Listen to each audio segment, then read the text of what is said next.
欢迎收听华瑞投影观点。最近有在关注全球宏观局势或大类资选配置的朋友，可能都隐约感觉到全球的防务开支和地缘拉锯正在跨入一个完全无法预测的新常态。很多人看着每年高达数千亿甚至数万亿美元的军费预算，心里总觉得这是一座牢不可破的钢铁堡垒。开等一下，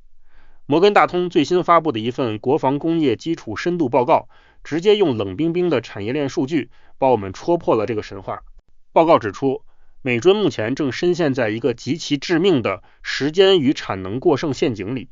买到手的核心晶片居然有高达 70% 在真正服役前就已经面临技术过期。与此同时，竞争对手正用庞大的商业产能对传统军工巨头实施全方位的代差碾压。今天我们带大家看清全球最聪明的资金是如何果断重组防务基建，以及哪家掀翻规则的防务科技新创正在成为这场大博弈中的终极底牌。说真的，要看清华尔街多头和跨国资金此时最核心的防御考量，我们最先要瞧瞧的就是美军国防工业基础内部那早就开始脆化，甚至让人有些不可思议的研发技术老化与设备过期陷阱。摩根大通在报告中一针见血地指出，冷战结束后的几十年里，传统军工体制过度追求高精尖，造价动辄数十亿美元的单一旗舰平台，这直接导致一个重大国防采购项目从立案到最终交付，平均拉长到了恐怖的8年时间。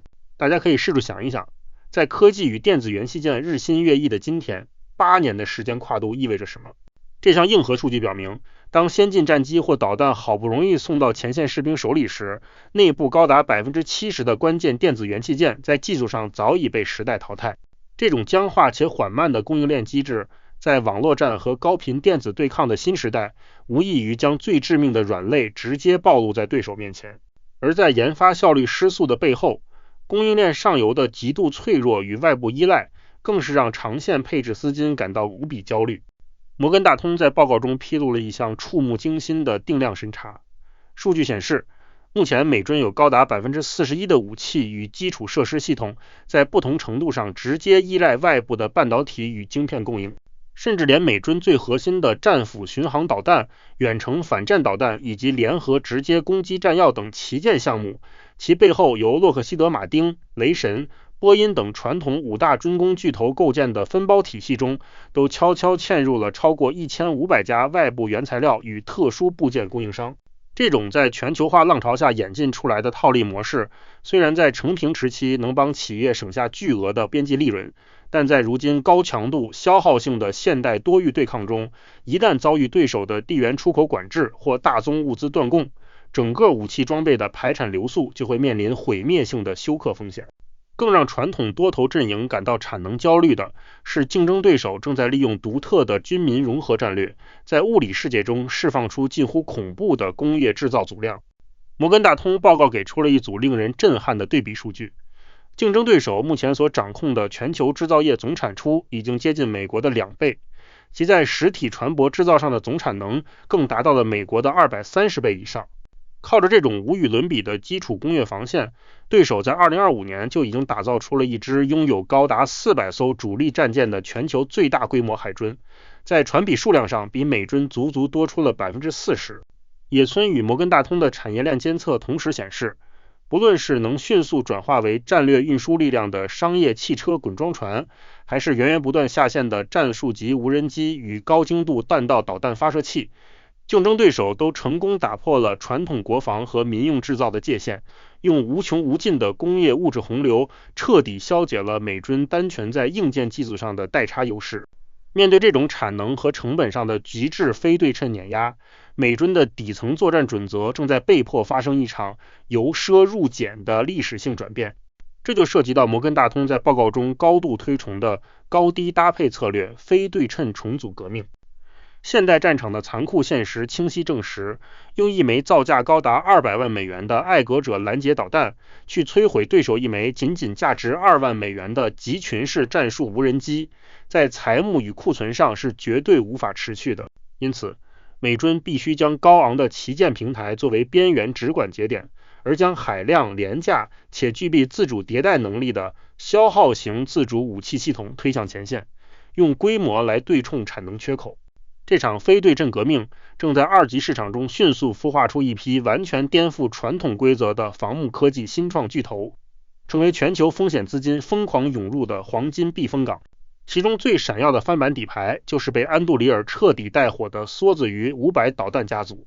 这款新型导弹的精妙之处在于它完全抛弃了传统军工那种客制化的定制工艺，从设计之初就完全采用商业现货组件与模组化架构，全身上下只需要10几种基础工具就能快速组装，可以直接委托给商业汽车或消费电子产线的普通工人进行超大规模排产。最恐怖的是，它的单枚造价比传统战斧导弹便宜了整整10倍，但射程却能轻松跨越500海里。与此同时，另一家自主网通新兴希尔德 AI 开发的 HiveMind 方群自主导航系统，更是解决了无人机在强电子干扰环境下失联的物理痛点，让机器能够在完全失去全球定位系统信号的极端环境下自主协同并完成杀伤链闭环。这些科技新贵与帕兰提尔的 Maven 智慧决策系统深度集成，正帮助美军在软硬件的急速迭代中确立全新的不对称防线。对于这场由传统军工脆化与自主防牧新创崛起交织出来的历史性大洗牌，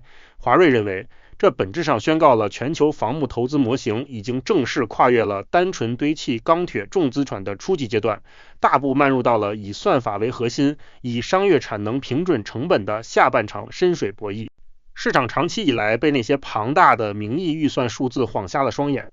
给予了洛克希德马丁、雷神等传统大厂过高的溢价，却忽略了在物理世界中8年的技术老化与设备过期周期本身就已经成了其利润兑现的最大技术壁垒。当安杜里尔靠着模组化梭子鱼导弹确立10倍成本优势，而传统军工体制却因高基准利率与零部件通膨饱受积压订单折磨，这在实质上说明跨国长线避险资金正在经历一场防御性去涌计划考量。华瑞认为，在美债10年期殖利率再次逼近 5%， 全球流动性持续拉锯的2026年，单纯依赖政府采购故事维持的旧资产会面临极其惨烈的去杠杆洗牌。而随着美国防牧开支在2026财年大举向自主与无人化基建倾斜，原有的单一买方垄断天平已经在结构性的向着制备高效代币与高迭代速度的新一代防牧大厂倾斜。这将会推动全球主权基金和最敏锐的跨国配置资金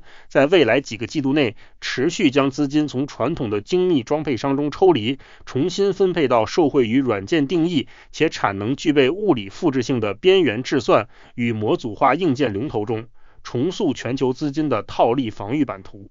不过，在我们关注这些非对称防牧新机会的同时，也要防范转型期可能遇到的挑战。首先是先进商业系统在并入五角大楼核心网络时，容易卡在传统流程与智慧财产权争端上，拉长订单落地周期。其次是量产良率的瓶颈，从实验室演示到每天量产数千架无人系统，涉及复杂的制造工艺，如果产能爬坡不及预期，将会干扰估值反弹。华瑞认为，摩根大通这份报告用过期率与新创数据帮我们理清了底牌，这绝非无序的踩踏，而是一场由技术革命与产能回流主导的结构性跨越。对于投资者而言，要想在这场防务大洗牌中看清底牌，做好不对称的防御配置，我们的操作焦点绝不能只看军工指数每天的名义涨跌。相反，大家在接下来的几个月里，最需要关注的就是这2个超实用的观测硬指标。首先是看五角大楼在接下来的财报季中，